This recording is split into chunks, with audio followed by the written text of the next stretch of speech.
The following content is provided under a Creative Commons license. Your support will help MIT OpenCourseware continue to offer high-quality educational resources for free. To make a donation or to view additional materials from hundreds of MIT courses, visit MIT OpenCourseware at ocw.mit.edu.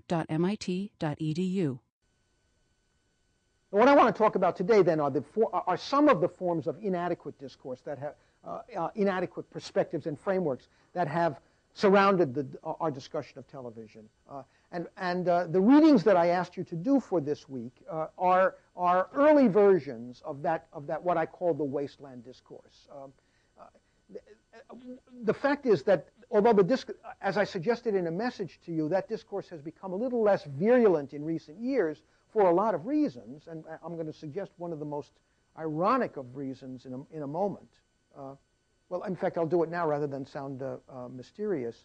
Finally, in a grudging and inadequate way, the American society and the cultural authorities in American society are beginning reluctantly to acknowledge that there might be some interesting stuff on television, that television might not be a completely contemptible medium. Even though the discourse that television is dangerous and bears poisons and can rot your mind remains significant. It's still around, and you can find evidence of it all the time.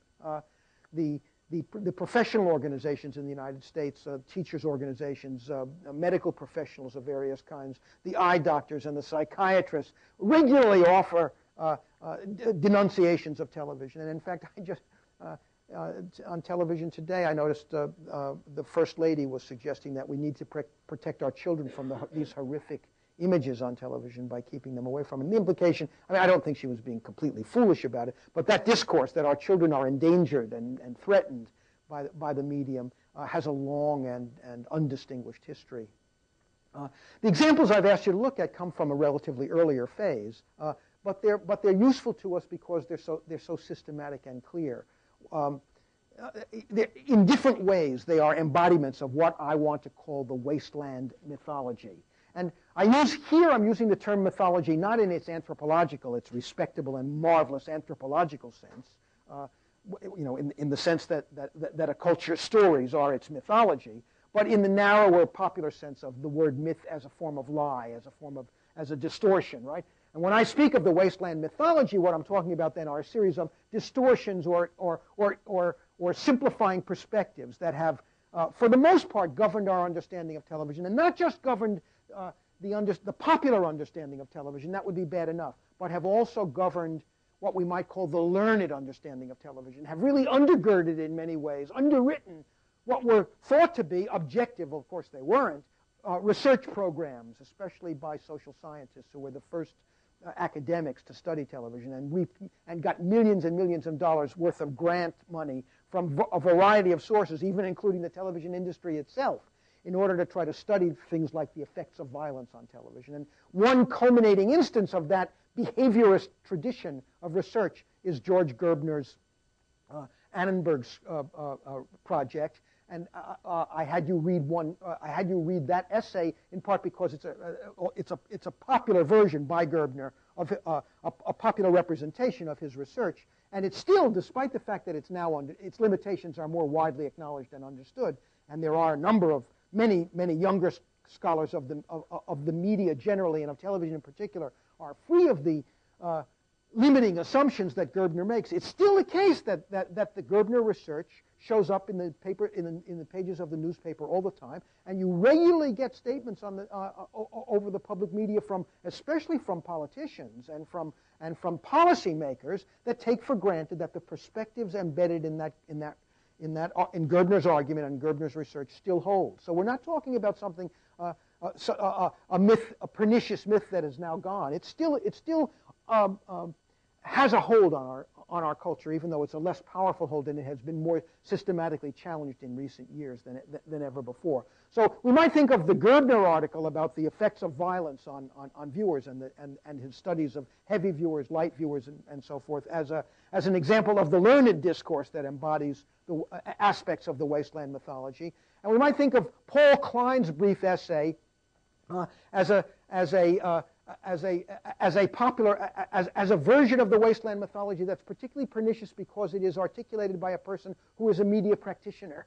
He's part of the media elite, right? He's an advertising man, and he works in the media. And in fact, his attitudes are very widely shared, were very widely shared, even by the people who made television. I remember in the early days, in my early days as a television scholar, when I went out to Hollywood to do some first-hand research, I interviewed a number of TV producers and writers. And among the TV producers and writers that I most admired and that I thought were most interesting was a creative pair of creators, producer, writers named Levinson and Link. Some of you may have heard of them. What's their most famous program? Well, their greatest achievement on television is Columbo. They're the creators of Columbo. They were also the creators of a number of other very successful primetime programs. And Columbo was on the air, had been on the air for a couple of years when I went to Hollywood to meet Levinson. And Levinson had read my essay on television melodrama and initiated a conversation with me by writing a letter to me saying, that's all very well that you say that television melodrama is interesting, but what about this? And he attacked the medium. And so I went to see him when I went out to Hollywood. And it turned out that Levinson, like his partner Link, was embarrassed by his television work. He longed to be the author of plays. And he and Link actually wrote plays together, some of which were actually produced.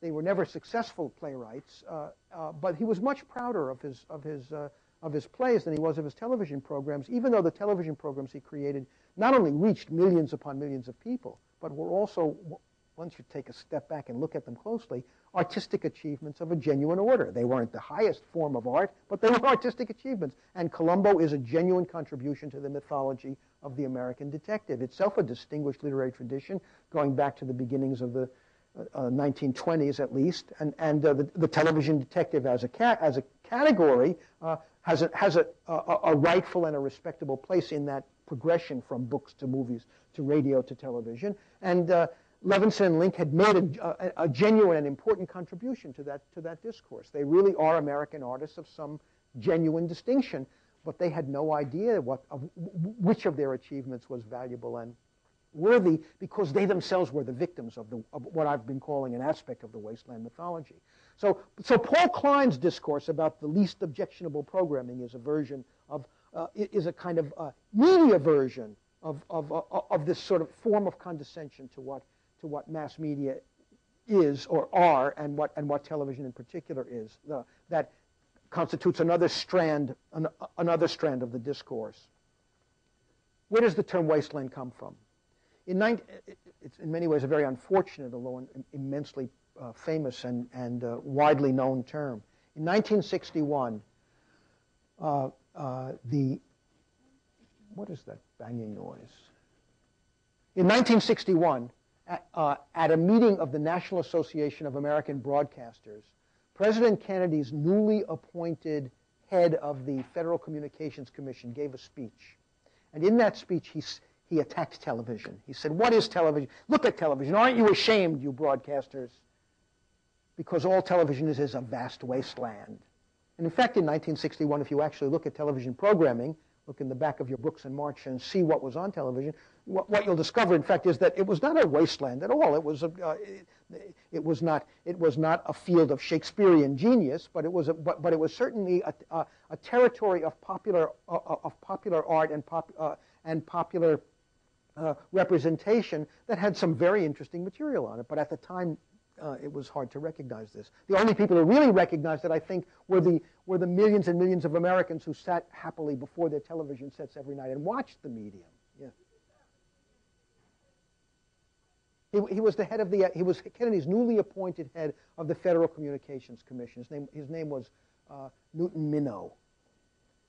And he coined the phrase, the vast wasteland. And the phrase has resonated ever since. And it became the label. Television was not a medium, it was a wasteland. It was a desert, and a disgusting desert, a polluted desert. Right? That's where the term comes from. And it seems to me that one way of talking about what I mean by the wasteland mythology is to divide it into 4 subcategories. And we can think of them as 4 separate strands of the mythology that, taken together, working together, help to create a barrier between us and a true understanding of what television is. And remember, I'm not suggesting that the mythology is as powerful or as monolithic today as it was 15 years ago. But it's still present, and you can all recognize its presence in the public discourse that you'll find when the PTA rails against television, or when you see letters in your local newspapers about the evils of television watching, or when your eye doctor tells you to be careful about restricting your children's access to television. They're indulging in aspects of the wasteland mythology. So the mythology is weakened, and there's an irony connected to its weakening that I'll come to in a moment. I started this and then I backed away from saying it. Maybe I shouldn't back away twice. The irony is that the irony has to do with the historical position of television. What's going on now that is helping to break down the wasteland mythology? Why is it somewhat? Remember, I'm repeating the question I asked before but didn't let you answer. Why is it that television programs today seem a little more respectable? That aspects of our culture are beginning to say, well, in a grudging way anyway, maybe television's okay. Maybe there's certain programs that are good. There are now museums of television. There are television awards given out. There is a hall of fame of television, right? We're beginning to. What does that suggest? Yes. Well, kind of that it's reached a point in its history and its maturation where people are embracing it as an art form that has something potentially to That's say. right. I mean, in a way, that's right. But also, well, does it have to do with that? the new technology that is starting to surpass it, and that we now have That's really it. the internet? Yes, and there was the irony. The irony is, in a way, that we recognize the value of a popular art form almost always only at the moment when the popular art form has become an anthropological specimen. It's no longer a live form. Exactly this happened with the movies. I'll turn to this in a more, I hope, systematic and eloquent way in a moment. But the irony is that we're beginning reluctantly to recognize that the legacy of 50 years of television is not completely crap, and that in fact there are certain programs that are really worth preserving, not just because they're interesting cultural artifacts, but because they are instructive in the way that artworks are instructive, because they show wonderful performances and intelligent writing, and they envision the world in ways that are worth paying attention to. We're beginning to recognize that, at least about selected programs. We're starting to treasure these things, but we're starting to treasure them just at the moment when the medium of television is being so transformed that these kinds of programs are themselves artifacts, historical specimens. Can I just ask a question in relation to that? Sorry.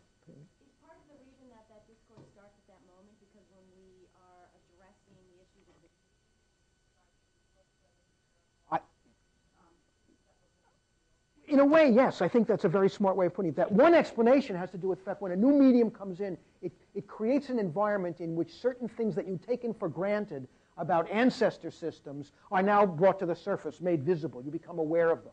And one of the ways we can feel that in our own society right now is all the discourse about the history of the book and about the book as a technology. Right? There's a whole new discipline that has emerged in the last 25 years called the history of the book. Well, why would that happen? The book's been around. Why wasn't there a history of the book at the beginning of the 20th century? The book had been around for hundreds of years. It's partly this sense that the book is being displaced, that it's threatened, that it almost as if it's an item in a museum that is no longer. I think books will never become simply museum items. That it's a mistake to think that the new technologies will obliterate the functionality of books. They've lasted as long as they have because they serve fundamental human needs, and that can't be replicated by the new technologies, and won't be. There are certain things that books do that can be done better by the new technologies, and those functions will be taken over by them. For example, certain forms of archiving, certain forms of listing. Right, certain dictionaries, right? Certain kinds of research materials are much more effectively done in hypertextual formats than in book forms. How much easier to look in an electronic dictionary in some ways than to look in a dictionary that you turn by hand. Although there are certain losses about that too, because there's a serendipitous discovery you make when you go through the pages. So maybe that even that dictionaries themselves as book technologies won't completely disappear. But yes, I think that's exactly right. That one reason is, and our nostalgia about the book is a very dramatic instance of that. And what I'm suggesting is that our nostalgia about 50s or 60s television is in part an instance of that as well. There are other explanations too, but part of it is simply that, you know, the materials are already fading into history. They're no longer a part of the dailiness of our lives. And exactly the same kind of thing happened with movies. Someone else had to push your microphone on. I don't know if you would agree with this or not, but one other sort of explanation I've heard is the advent of video games gave people another scapegoat. So sort of television became okay because they had another target that they could say is sort of the greater evil. So television becomes. I think that's very relevant. Although I wouldn't limit it to video games. That is, say that there's a larger phenomenon involved. Video games are a part of it. New technologies always incite a discourse of disgust and fear.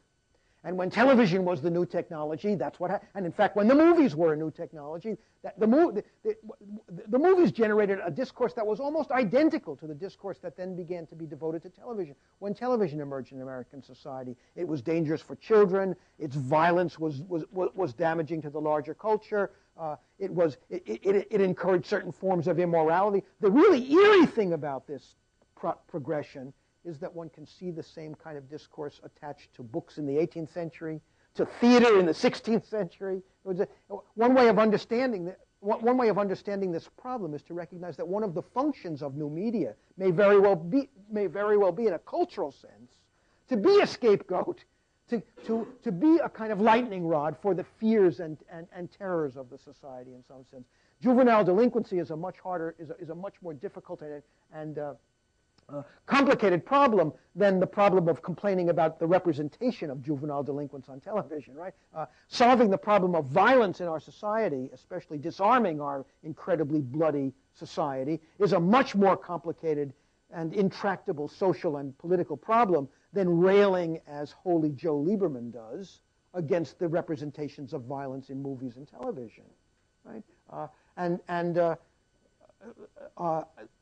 So I think that's what's at issue, and you're exactly right. Video games are a part of these new digital technologies that are emerging, and some of the fear and anxiety that used to be attached to television is now being attached to these things. And as that happens, television, in an ironic way, becomes more respectable. So that's a partial explanation as well. Yes.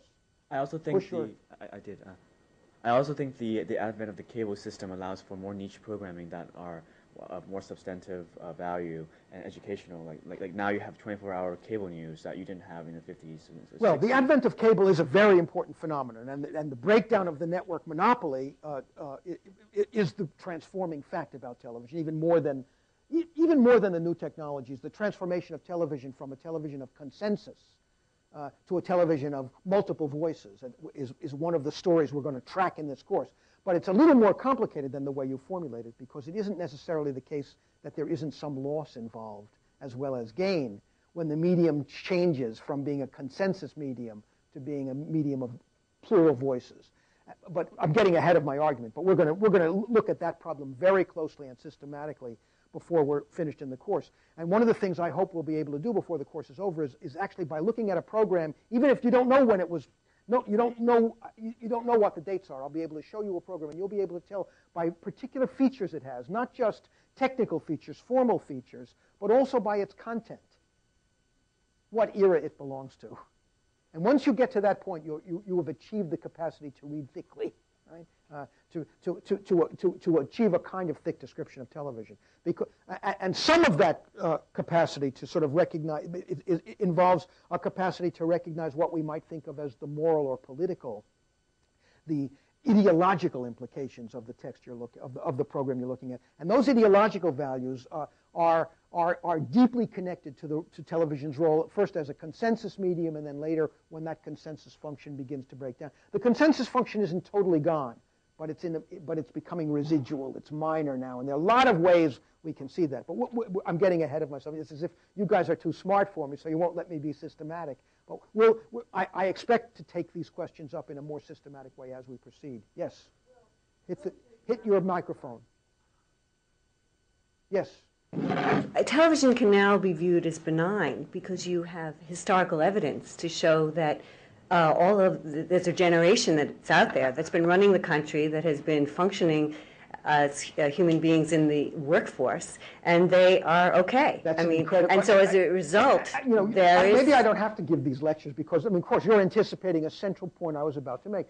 One of the myths that, in the strand of mythology, one that I would separate out. I mean, remember, the mythology is a whole, right? But it can be subdivided into various strands or substrains, some of which are argued by some groups and some of which by other groups. One of the most powerful and central is what I call the myth of the narcotized audience. This is the myth that suggests that's embedded in a certain way in Gerbner's research, right? Or the heavy viewers look at the world as if it is much more dangerous than light viewers. Therefore, television turns people into paranoid stay-at-homes.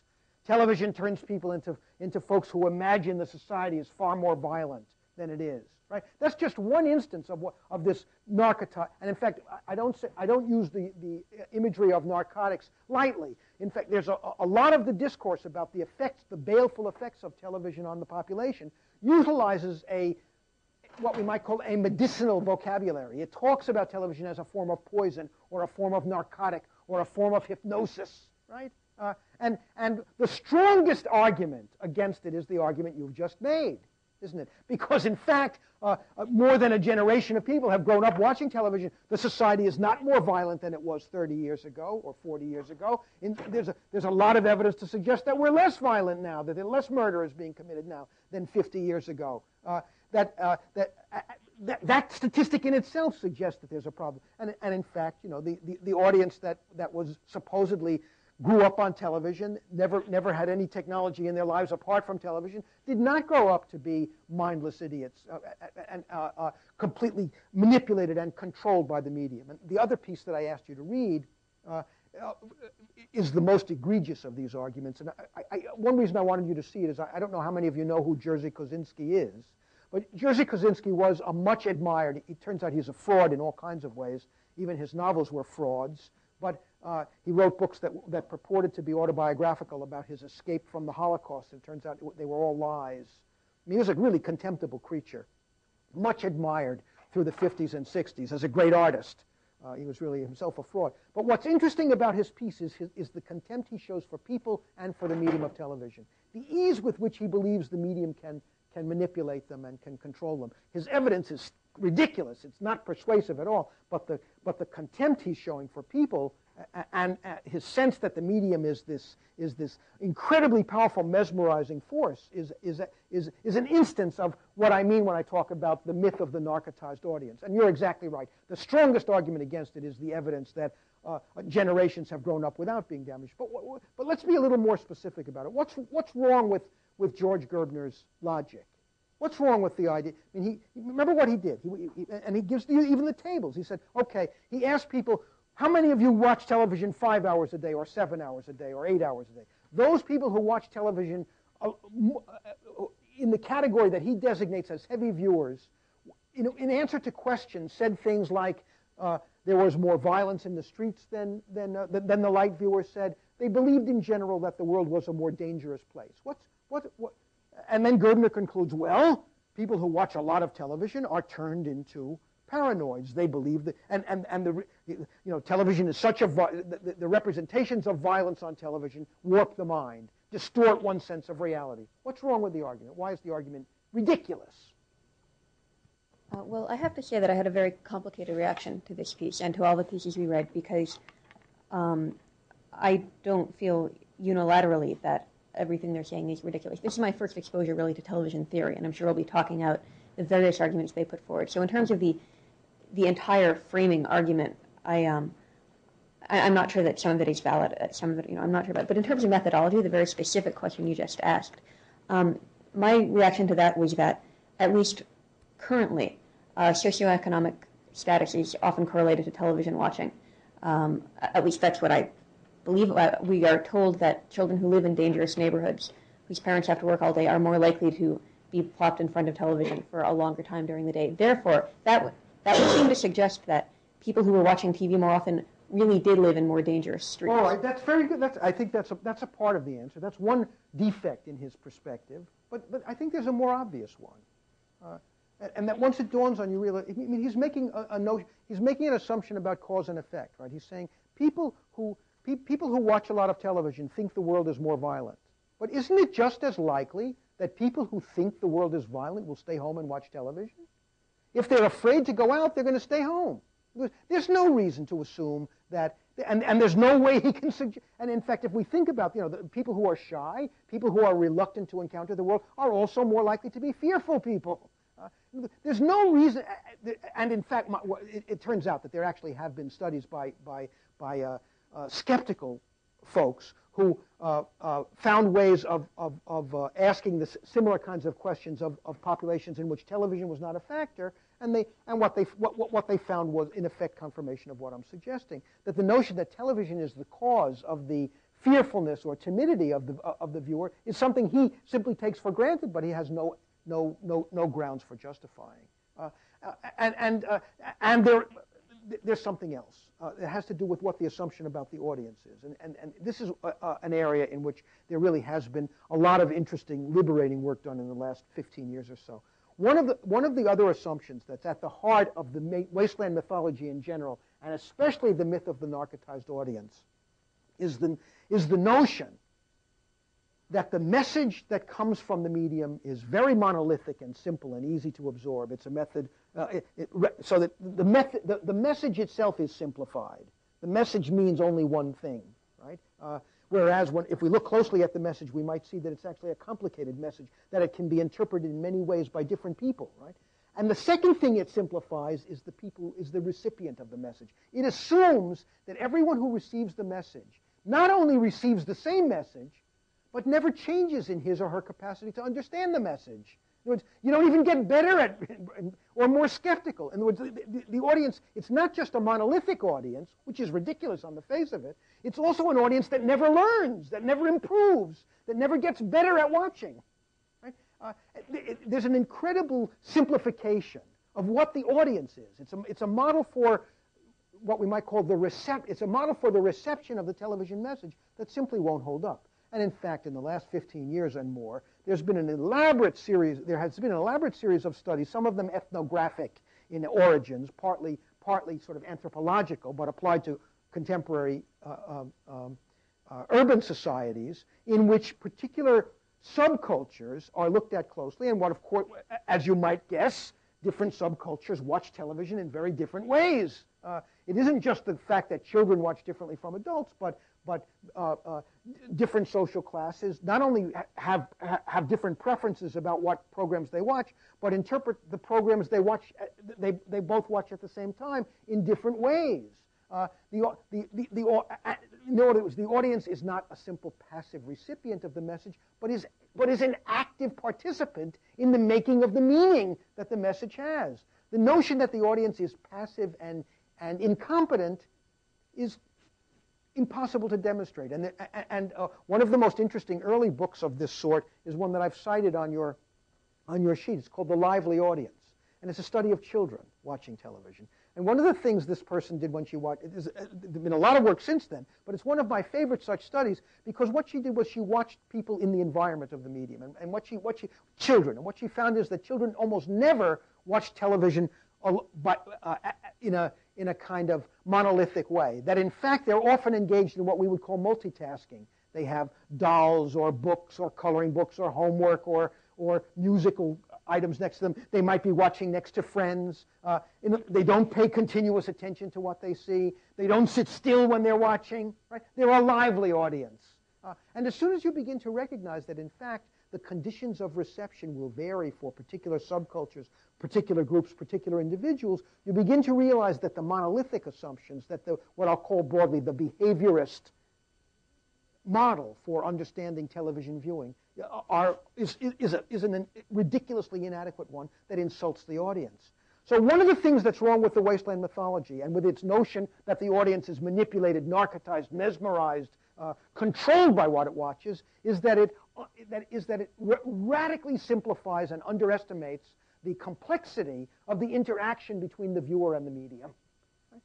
It doesn't recognize that viewers can learn and become more sophisticated as they watch. It doesn't recognize that viewers can watch selectively and filter out what they don't like and accept what they do like. And in fact, there's an awful lot of recent work on media reception, on what's sometimes called reader response or reception theory, suggests exactly this. Some of it's very exciting and weird and strange. Aborigine groups are shown television, have been shown television, and one of the most exciting and weird examples of this is that some researchers interviewed folks who from in so-called underdeveloped areas, third world countries, interviewed them with regard to their response to the Rambo movies, and they transformed Rambo into a kind of rebel leader who was on the side of the Aborigines and on the side of the oppressed underclass, and he became a kind of Robin Hood figure or a liberationist hero to these people. Now, one could say that's a radical misreading of the Rambo films but what does that mean to say radical misreading? The reader's own creativity and the reader's own impulse to filter out certain data and to read certain data in a certain way is an inevitable aspect of the process of watching television, of watching any media text. And the early the wasteland mythology doesn't acknowledge that, and all behaviorist accounts of television don't acknowledge that. And to this very day, when they talk about the baleful effects of television, the journalists and popularizers and politicians who believe in this principle are believing in a body of research that has really been largely discredited, in part by the advent of what I'm calling reception theory, by the recognition that the process of reading the text, the process of seeing the text, is much more complicated than simply a simple message coming into the brain. The other side of the equation, the message itself, is equally complicated. And one of the problems with the wasteland mythology is that it has a very unproblematic attitude toward the message. It doesn't recognize that the message is, as some of the television theorists say, is polysemic. That it's multiform. It can be read in many ways. That there's a surplus of signification in most television stories, in most television representations, and there are going to be ways to read the text, to respond to the text, to encounter the text that are not single but multiple. And there's overwhelming evidence, for example, that ghetto audiences understand and read television in ways radically different from the way white middle-class audiences do. Suburban audiences read television differently from the way urban audiences read television. Sometimes what we might think of as the distortions or the creative misreadings are very dramatic, so that the cops are turned into villains in cop shows by certain minority groups that feel themselves to be oppressed by cops. And the criminals are regarded as more heroic figures, even though the basic substance of the plot and the story might want to argue otherwise. But there are readers who say, "Wait a minute! I'm going to turn this story. I'm going to use this notion that viewers are creative and interpret materials in ways that are useful to them is at the heart of this new way of thinking about what television viewing is." So the message is going to carry implications and possibilities that will be seized upon by different audiences in different ways. And that's another reason why the wasteland mythology, which has a monolithic view both of the message and of the person receiving the message, is inadequate. One aspect of that, of what I've been talking about, is what I've called the myth of commercial tyranny. And I haven't touched on this yet, and I want to say a word about that before we finish. The myth of high culture, the notion that high culture items like novels and plays and poems are inherently superior to the mass culture items like television programs, is something we'll talk about in a little while, in a subsequent class when we talk about the specific subset of the myth of high culture that organizes the historical understanding of television even to this day, which is the myth of the golden age of live television.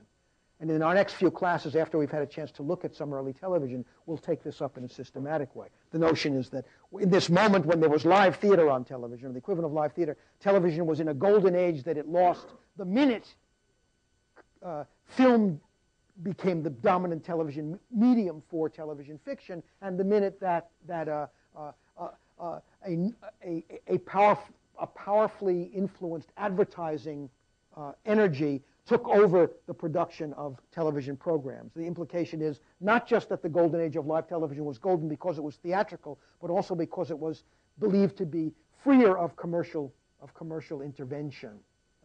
Both of these are aspects of the myth are mistaken, and we'll talk about why. But this is a topic for a bit later on, after you've had a chance to look at some golden age, so-called golden age theater pieces, and we can compare them to other kinds of things. But let me say a word about the myth of commercial tyranny. This is the idea that because of tech, and in a way, the Paul Klein piece is an embodiment of that, right? In other words, okay, advertisers support the program has to reach the largest number of people possible, therefore there's the LOP theory, the least objectionable programming theory. That's another version of it is the lowest common denominator theory, right? In other words, the reason television can't be any good, it was a version of an argument that had been made about movies before television, is that it's such a mass medium, it has to reach so many people, it has to please so many folks, that it has to be geared to the level of an 8-year-old. It can't offend anyone, so therefore it's no good, right? Well, what's wrong with that argument? There are a couple of things. The most profound and central thing that maybe what I should do is read here, because I can make more progress this way, and I'll end with this. Let me parenthetically say the myth of historical discontinuity, it's beginning to break down now, but it's still there in one sense. There's this notion that television can't be compared to any other ancestors, that it's not like books, not like movies, that it's sui generis, that it's a unique phenomenon. This is a problem that occurs whenever a new medium enters society. It's not seen in historical terms. It's not understood in relation to ancestors. And that means that so what that does is it cuts us off from the recognition that some of the responses one has to television are also responses that earlier cultures might have had to other media. In other words, it cuts us off from comparative media studies, which we need to do if we're going to understand what television is. And I think that myth is breaking down now. There is a significant amount of historical work being done. But let me conclude by saying a few words today about the myth of commercial tyranny. We can call it in a way a kind of unexamined assumption about the nature of the medium, right? Partly because its invasion and conquest of America was so swift and occurred in a period of disorienting turbulence in every sphere of life. Remember, television emerges right after the Second World War, during a period of astonishing social transformation. It's the period when the suburbs appear, right? And in fact, there's an intimate connection between the suburbs and the growth of television. We're going to look at some episodes of television sitcoms that actually dramatize this process for us. The culture, it was the period of what we might call the consumer revolution. It was also the moment, television is born in the moment when toasters and washing machines and refrigerators and electric ovens and an immense range of household items became available to middle class and lower middle class Americans for the first time. What happened was there was this pent-up energy that was a function of that had been devoted to the war effort. There was this pent-up manufacturing energy that was sort of waiting to explode. And after the war was over, after the Second World War was over, the nation's manufacturing genius returned to peacetime effects. So that's a part of what was happening there. So partly because of that, television was almost always perceived in its aspect of of discontinuity. It began in a moment of social turbulence that encouraged the notion of historical discontinuity. But let me now turn to the myth of commercial tyranny.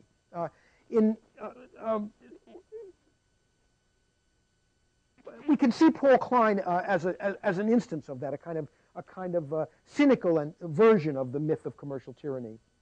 In that myth, in that article, he talks about his LOP theory, the notion that in their desire to reach the widest possible audience, network moguls will always strive for the least objectionable programming. Well, central to this argument, as well as to all other myths, all other versions of the myth of commercial tyranny, is the idea that the desire to reach a large audience is, by its nature, ipso facto, an evil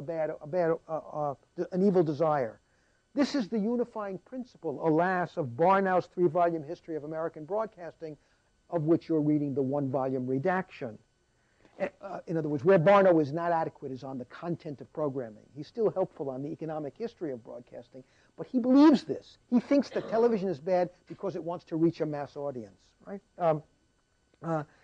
In all of his books, and especially in Tube of Plenty, Barnow takes for granted that commercial ambitions are incompatible with responsible journalism or with artistic ambitions. But why should we accept this? Think about it for a moment. Shakespeare and his contemporaries in the theater were popular entertainers, ambitious for wealth, committed to speaking to their public in a consensus voice.